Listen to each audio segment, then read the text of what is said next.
Hello friends, welcome back to our YouTube channel simple paper. आज हम discuss करेंगे forms of market के बारे में।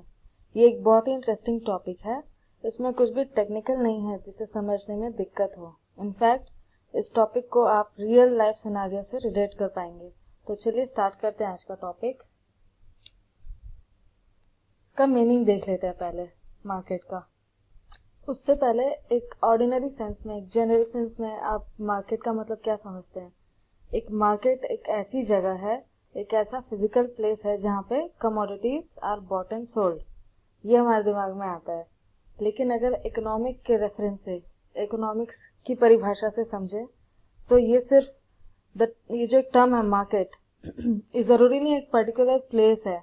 इनफैक्ट इसका मतलब है ये एक मैकेनिज्म है और या एक अरेंजमेंट है जहाँ पे बायर्स एंड सेलर्स आपस में कांटेक्ट करते हैं और जो कमोडिटी है उसको आपस में बेचते खरीदते हैं। उसी को यहाँ पर लिखा हुआ है, market refers to the mechanism और arrangement by which buyers and sellers of a commodity are able to contact each other for having economic exchange. Economic exchange वही खरीदना और बेचना through money, and are able to strike a deal about the price and the quantity to be bought and sold. मतलब उन्हें एक price पे arrive होना है, एक डील करना है कि कितने प्राइस पे कितना क्वांटिटी बिकेगा या खरीदा जाएगा। इसे मार्केट कहते हैं। Market structure refers to the type of market in which the producers or firms operate. Market forms are classified on the basis of competitiveness of the market. तो मार्केट का मतलब समझ गए। तो मार्केट स्ट्रक्चर उसमें आता है जो बताता है कि मार्केट में भी डिफरेंट टाइप्स होते हैं और वो डिपेंड करता है किस पे? कंपेटिटिवनेस पे। Competitiveness of the market structure ये रेफर करता है कि एक एक्सटेंट जहां तक एक इंडिविजुअल फर्म जो मार्केट प्राइस है उसको इन्फ्लुएंस कर सकता है। अगर इंडिविजुअल फर्म का इन्फ्लुएंसिंग ऑन प्राइस लेस है तो इसका मतलब क्या है कि वहां पे कंपेटिटिव है मार्केट स्ट्रक्चर में। मार्केट स्ट्रक्चर को और डिटेल में आगे जाके पढ़ेंगे। अभी नेक्स्ट देखते हैं factors determining market forms. Market forms कैसे डिटरमाइन होता है, उसके क्या फैक्टर्स हैं? तो पहला है number of buyers and sellers. एक सेलर कितना मार्केट इन्फ्लुएंस कर सकता है ये डिपेंड करता है कि उसका टोटल सप्लाई में शेयर कितना है। अगर नंबर ऑफ सेलर्स कम है मतलब उनका मार्केट में शेयर ज्यादा होगा, देयरफॉर उनका प्राइस इन्फ्लुएंस करने का पावर भी ज्यादा होगा। But on the other hand अगर नंबर ऑफ सेलर्स मार्केट में ज्यादा है तो मार्केट प्राइस इन्फ्लुएंस करने का पावर कम हो जाएगा। ये जो नंबर ऑफ सेलर्स है उसी के बेसिस पे डिफरेंट मार्केट स्ट्रक्चर में हम डिस्टिंग्विश कर सकते हैं। जैसे कि मोनोपोली हो गया जहां पर सिर्फ एक सेलर होता है, परफेक्ट कंपटीशन हो गया, मोनोपोलिस्टिक कंपटीशन हो गया, वहां पे लार्ज नंबर ऑफ सेलर्स होते हैं। और एक और होता है ओलिगोपोली जहां पर सिर्फ थोड़े ही सेलर्स होते हैं। तो on the basis of number of sellers we distinguish the market structures. Similarly अगर नंबर ऑफ बायर्स, जैसा भी हम सेलर्स बोल रहे थे कि कैसे इन्फ्लुएंस करते हैं प्राइस, तो उसी की तरह अगर बायर्स जो हैं वो भी मार्केट इन्फ्लुएंस करते हैं। अगर मार्केट में सिर्फ एक ही बायर है एक कमोडिटी के लिए तो क्या कहा जाएगा? उसे हम मोनोपोली बोलेंगे। उससे वो मार्केट में अपना लार्ज कंट्रोल रखता है। नेक्स्ट पॉइंट है nature of the product. Different market forms को हम कैसे डिस्टिंग्विश करते हैं एक दूसरे से, उनके वो डिपेंड करता है on the basis of nature of the product. मतलब अलग अलग मार्केट फॉर्म्स को हम उनके नेचर ऑफ प्रोडक्ट के बेसिस पे डिस्टिंग्विश कर सकते हैं। मार्केट में कितना कंपटीशन है वो डिपेंड करता है कि गुड्स कितने सिमिलर हैं जो डिफरेंट फर्म्स प्रोड्यूस कर रहे हैं। जैसे परफेक्टली कंपेटिटिव मार्केट को एग्जांपल में ले लें तो यहाँ पे डिफरेंट फर्म्स प्रोड्यूस कर रहे हैं गुड्स, लेकिन सारे होमोजेनियस होते हैं, सब एक जैसे ही होते हैं। उसका मतलब कोई भी फर्म ऐसे सिचुएशन में मार्केट प्राइस को इन्फ्लुएंस नहीं कर सकता है। नेक्स्ट है नॉलेज अबाउट मार्केट। अगर बायर्स एंड सेलर्स को फुल इंफॉर्मेशन है मार्केट कंडीशन का, दूसरे सेलर किस रेट पे कोई प्रोडक्ट बेच रहे हैं उस प्राइस का, और गुड्स की क्वालिटी और नेचर के बारे में, तो अगर इन सभी चीज़ों का प्रॉपर नॉलेज है बायर्स एंड सेलर्स को, तो फिर क्या होगा, जो प्राइस है उसमें यूनिफॉर्मिटी होगी, मतलब single price will prevail. Next है freedom of entry and exit of the firms. Freedom of entry और exit of the firm means कि यहाँ पे कोई भी रेस्ट्रिक्शंस नहीं है, मतलब नेचुरल हो गया या मैनमेड हो गया, किसी भी प्रकार का कोई रेस्ट्रिक्शन नहीं है, कोई भी प्रोड्यूसर मार्केट में आ सकता है और जा सकता है। फ्रीडम ऑफ एंट्री या एग्जिट इंश्योर करता है कि जो प्रोड्यूसर्स हैं उन्हें मिनिमम प्रॉफिट हो या फिर नॉर्मल प्रॉफिट हो। अगर एग्जिस्टिंग प्रोड्यूसर्स को एबनॉर्मल प्रॉफिट हो रहा है तो ऐसे सिचुएशन में क्या होगा कि बाकी फर्म्स भी चाहेंगे कि हम भी इतना अर्न कर पाएं, तो वो मार्केट में एंट्री कर लेंगे। उससे क्या होगा कि जो टोटल आउटपुट है वो इंक्रीज हो जाएगा ऑल ऑफ सडन, जिसकी वजह से मार्केट प्राइस गिरने लगेगा। फ्री एंट्री और एग्जिट है जो, ये आप यूजुअली दे सकते हैं परफेक्ट कंपटीशन और मोनोपोलिस्टिक कंपटीशन में। हाउएवर अगर मार्केट में घुसने के लिए, एंट्री करने के लिए अगर रेस्ट्रिक्शंस हैं, तो फिर क्या होगा, जो एग्जिस्टिंग वाली जो कंपनीज हैं, फर्म्स हैं, वो लोग एबनॉर्मल प्रॉफिट अर्न करना शुरू कर देंगी और उन्हें किसी भी मतलब राइवल का डर नहीं होगा, किसी भी कंपटीशन का डर नहीं होगा, और धीरे धीरे उनका मार्केट में पावर बढ़ता जाएगा और वो एक टाइम पे मोनोपोली हो जाएगा। नेक्स्ट है डिग्री ऑफ प्राइस इन्फ्लुएंस। एक परफेक्टली कंपेटिटिव फर्म, वो लोग कभी भी प्राइस नहीं इन्फ्लुएंस कर सकते हैं और वो हमेशा प्राइस टेकर ही कंसिडर किए जाते हैं। वेयर एज मोनोपोलिस्टिक मार्केट में फर्म्स के पास बहुत पावर होता है प्राइस को इन्फ्लुएंस करने के लिए, इसलिए मोनोपोलिस्ट जो मार्केट फॉर्म होता है वो हमेशा प्राइस मेकर होते हैं। अभी डिस्कस करेंगे क्लासिफिकेशन ऑफ मार्केट्स के बारे में। हमारे पास 4 तरीके के मार्केट्स हैं, perfect competition, monopoly, monopolistic competition and oligopoly. ये सभी के कैरेक्टरिस्टिक्स बहुत डिफरेंट हैं, सभी को हमें ध्यान से पढ़ने की ज़रूरत है। चलिए एक एक करके समझते हैं। पहले डिस्कस करते हैं perfect competition. Perfect competition is a market structure in which there are a large number of producers or firms producing a homogeneous products so that no individual firm can influence the price of the commodity. मतलब perfect competition इस type का एक market structure है जहाँ पे ढेर सारे producers या फिर फर्म्स होते हैं और जिनके प्रोडक्ट्स सिमिलर होते हैं, मतलब होमोजेनियस होते हैं, और इस वजह से कोई भी एक जो फर्म है अकेला प्राइस को इन्फ्लुएंस नहीं कर सकता है किसी भी कमोडिटी का। तो इसका फीचर्स डिस्कस करते हैं। पहला फीचर है large number of buyers and sellers. Perfect competition market structure में बायर्स एंड सेलर्स बहुत होते हैं, मतलब there is a large number of buyers and sellers. एक फर्म का जो आउटपुट है वो टोटल मार्केट आउटपुट में बहुत छोटा हिस्सा होता है। तो अगर एक सिंगल फर्म के आउटपुट में थोड़ा सा चेंजेस आ रहे हैं, मतलब अगर वो कम भी प्रोड्यूस कर रहा है, तो वो नोटिसेबल नहीं है और उसका मार्केट सप्लाई में कोई भी अंतर नहीं पड़ेगा, और इसी तरह से कमोडिटी के प्राइस पे भी उसका कोई भी असर नहीं आता है। परफेक्ट कंपटीशन के अंडर में एक फर्म मार्केट प्राइस को इन्फ्लुएंस नहीं कर सकता है, भले वो अपना जो क्वांटिटी आउटपुट का वो बढ़ाए या घटाए। तो इस तरीके के सिचुएशन में जो फर्म होता है वो प्राइस टेकर होता है, ना कि प्राइस मेकर। नेक्स्ट है होमोजेनस प्रोडक्ट। परफेक्ट कंपटीशन में जितने भी फर्म्स होते हैं वो सारे होमोजेनस प्रोडक्ट प्रोड्यूस करते हैं, मतलब सारे सिमिलर होते हैं, सब कहीं ना कहीं एक दूसरे के सब्स्टिट्यूट होते हैं, और इसी की वजह से प्राइस में यूनिफॉर्मिटी भी होती है। मतलब ऐसा नहीं हो सकता है कि सेम प्रोडक्ट का प्राइस एक फर्म डिफरेंट प्राइस में बेच रहा है और दूसरा अलग प्राइस पे बेच रहा है, ऐसा पॉसिबिलिटी नहीं है, यहाँ पे सब सिमिलर रहता है। थर्ड फीचर है freedom of entry and exit.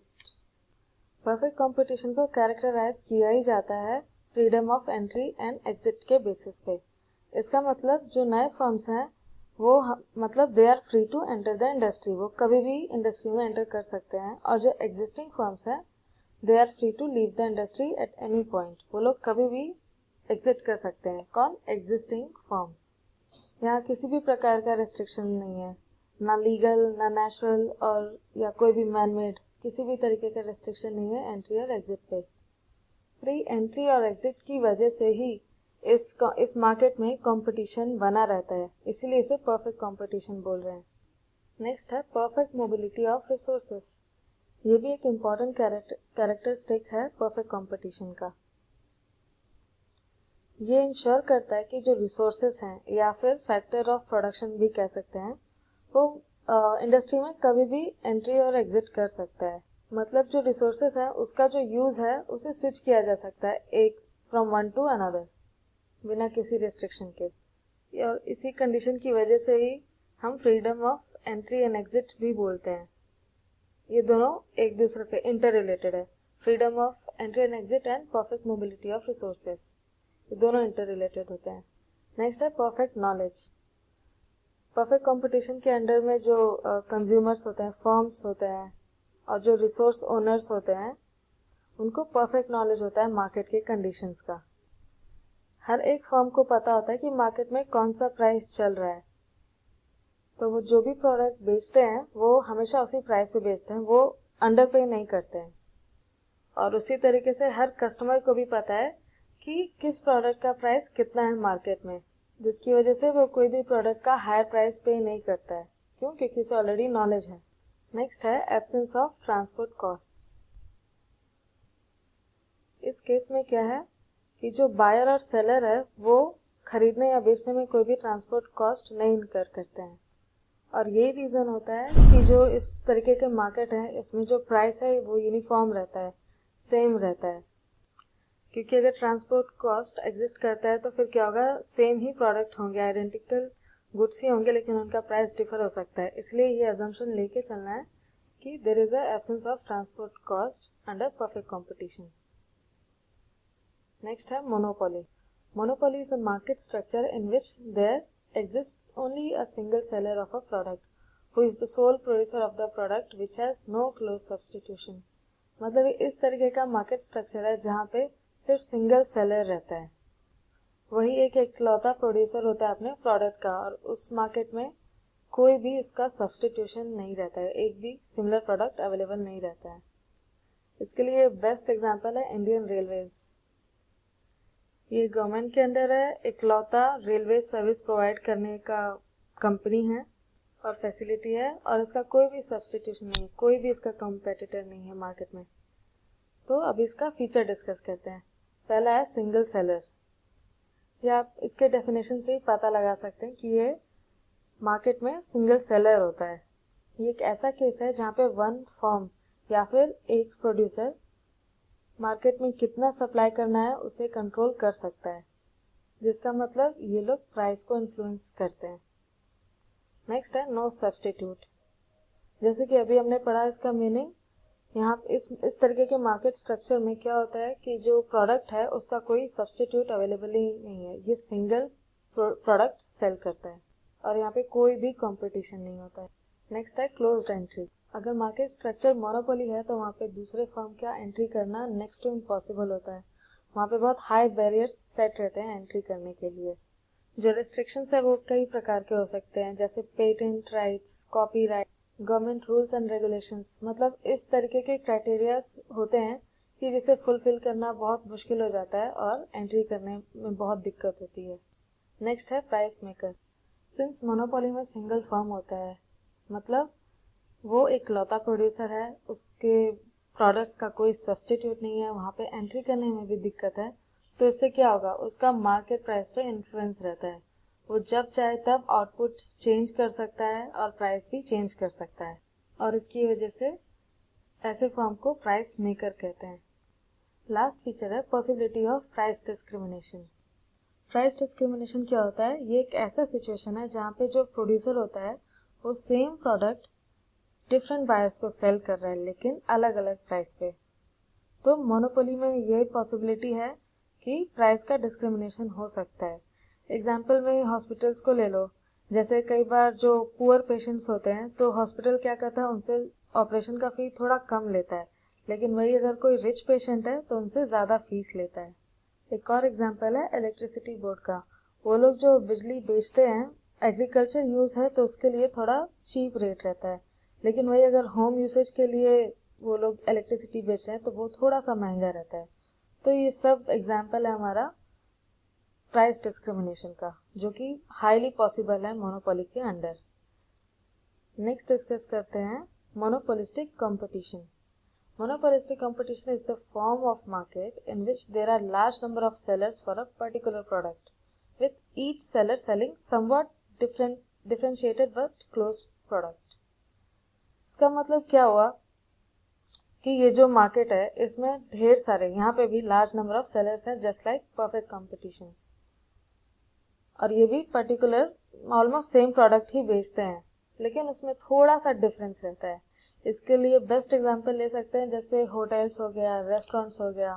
तो रेस्टोरेंट्स यहाँ पे हमें मतलब मार्केट में लार्ज नंबर्स हैं हमारे पास, अगर हम रेस्टोरेंट्स देखें तो, लेकिन फिर भी इवन दो उनका कंज्यूमर बेस सेम है, बोले तो उन्हें उनका सर्विस है सबको खिलाने का, लेकिन फिर भी उनके जो प्रोडक्ट्स हैं वो डिफर कर सकते हैं। कोई रेस्टोरेंट किसी और प्रकार के क्यूजीन सर्व कर रहा है, कोई साउथ इंडियन सर्व कर रहा है, कोई नॉर्थ इंडियन सर्व कर रहा है। इस सर्व करने को तो खाना सर्व कर रहे हैं विच इज सेम, लेकिन किस टाइप का खाना सेल कर रहे हैं वो यहाँ पे आ जाता है अंडर डिफरेंशिएटेड। ठीक है, अब इसके फीचर्स पे डिस्कस कर लेते हैं। इसका फीचर है large number of buyers and sellers. यहाँ पे भी लार्ज नंबर होते हैं बायर्स और सेलर्स का, पर यहाँ पे नंबर ऑफ बायर्स वो थोड़े ज्यादा होते हैं कंपेयर टू सेलर से। नेक्स्ट है डिफरेंशिएटेड प्रोडक्ट्स। ये फीचर एक की एलिमेंट है मोनोपोलिस्टिक कंपटीशन का। मतलब जो प्रोडक्ट्स हैं वो समवॉट सिमिलर हैं, लेकिन फिर भी वो थोड़े से डिफरेंट हैं। कुछ जैसे कि मैंने एग्जांपल रेस्टोरेंट का दिया, जो नॉर्मल खाना है आपको हर जगह मिल रहा है, लेकिन थोड़ा सा उसमें चेंज होता है उसके टेस्ट का, तो इस तरह से वो डिफरेंशिएट कर लेते हैं। इवन दो प्रोडक्ट्स एक दूसरे के सब्स्टिट्यूट है, लेकिन एकदम क्लोज सब्स्टिट्यूट नहीं है। मतलब जो खाना आपको एक रेस्टोरेंट में मिल रहा है जरूरी नहीं कि दूसरे में भी वही मिलेगा, वहां पे आपको वेरिएशन देखने को मिलेगा। ये है डिफरेंशिएटेड प्रोडक्ट्स का मतलब। नेक्स्ट है free entry and exit. Perfect competition की तरह मोनोपोलिस्टिक कंपटीशन में भी एंट्री एंड एग्जिट फ्री है। मतलब जो नए फर्म्स हैं वो कभी भी एंट्री कर सकते हैं, और जो एग्जिस्टिंग फर्म्स हैं वो कभी भी एग्जिट कर सकते हैं बिना किसी लोड के। नेक्स्ट है सेलिंग कॉस्ट। सेलिंग कॉस्ट का मतलब क्या होता है? ये एक तरीके का एक्सपेंडिचर है जो कि एक फर्म अपने प्रोडक्ट को प्रमोट करने में इन्वेस्ट करता है, मतलब ऐड करना, उसका प्रमोशन करना। तो ऐसे इंडस्ट्री में कंपटीशन के लिए जो फर्म्स होते हैं वो अपना प्रोडक्ट्स का एडवर्टीजमेंट करते हैं, प्रमोशन करते हैं, सो दैट उनका सेल्स बढ़े।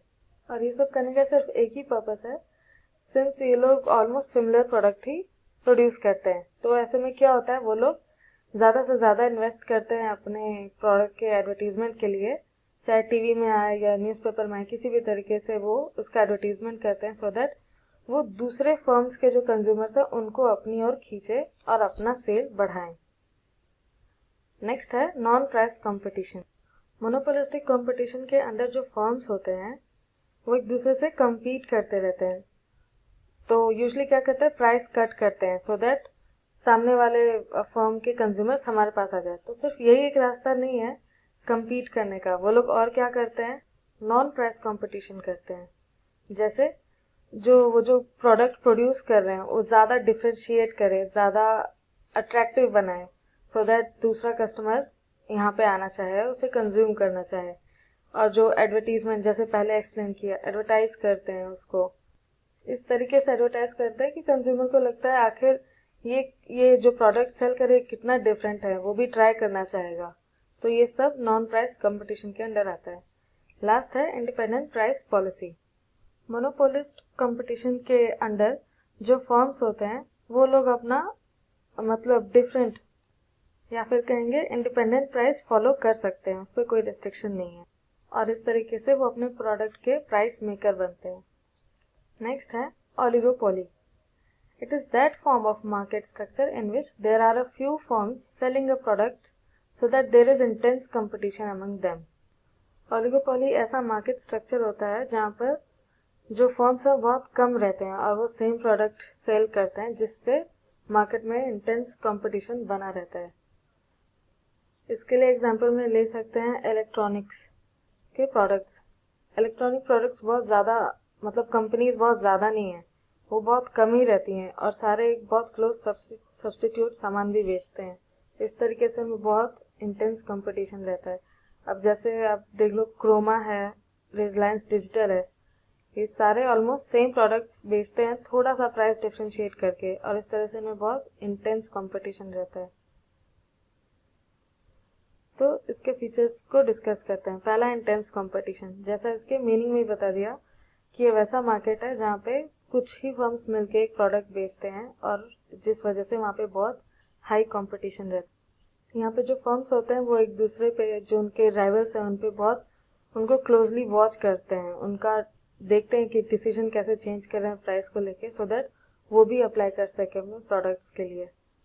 नेक्स्ट है इंटरडिपेंडेंस। ये बहुत इंपॉर्टेंट फीचर है ओलिगोपोली का, क्योंकि यहाँ पे बहुत कम ही सेलर्स होते हैं।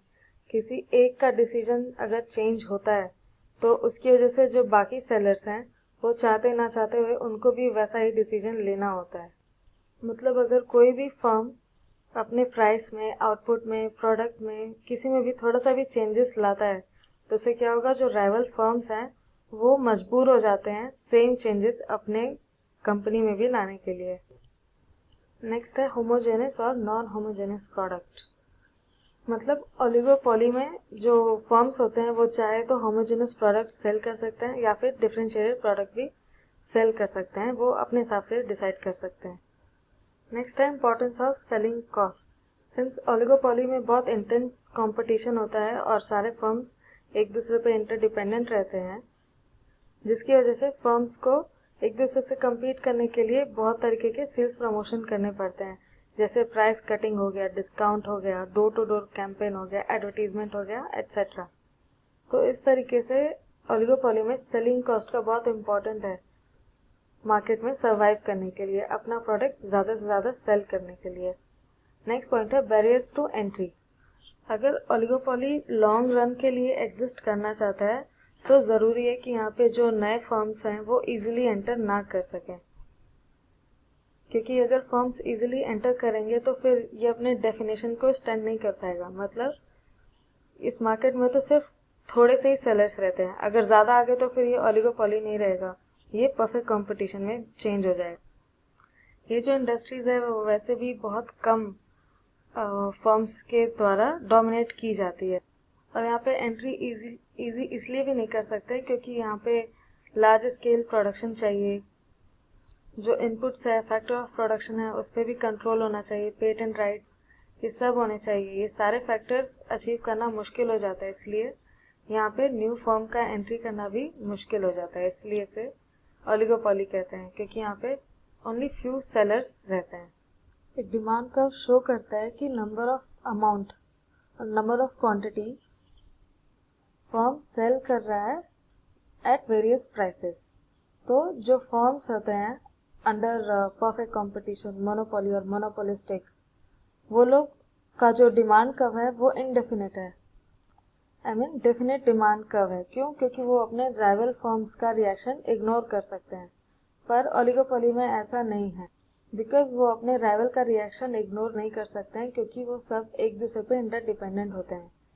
किसी एक फर्म के प्रोडक्ट में अगर कोई चेंज आता है प्राइस में, तो दूसरे को भी ना चाहते हुए चेंज करना पड़ जाता है, जिस वजह से क्या होता है कि जो डिमांड कर्व है वो शिफ्ट होते रहता है, और वो डेफिनेट नहीं है, इसलिए उसको इनडिटरमिनेट कहते हैं। तो अभी तक हमने जो भी पढ़ा यहाँ पे, सभी का यहाँ पे मैंने एक टेबुलर फॉर्म में मेंशन कर दिया, जिसे समझने में बहुत ही आसानी हो जाएगी। ये टेबल सेल्फ एक्सप्लेनेटरी है, इसको ध्यान से देखेंगे एक एक पॉइंट को, ये सारे पॉइंट ऑफ डिफरेंस है, ये याद कर लेना है, और फिर आप जिस तरह से आपने इसका मीनिंग ऑलरेडी समझ लिया है, ये आपको क्लासिफाई करने में आसानी हो जाएगी। तो इसे ध्यान से पढ़िएगा, इसका स्क्रीनशॉट लेके भी आप रख सकते हैं। Thank you for watching our channel. I hope आप सभी को ये टॉपिक अच्छे से समझ आ गया होगा। ये बहुत इंपॉर्टेंट है एग्जाम के पर्पज से। अगर कोई कंफ्यूजन या डाउट हो तो प्लीज़ कमेंट बॉक्स में लिखना ना भूलें। Thank you.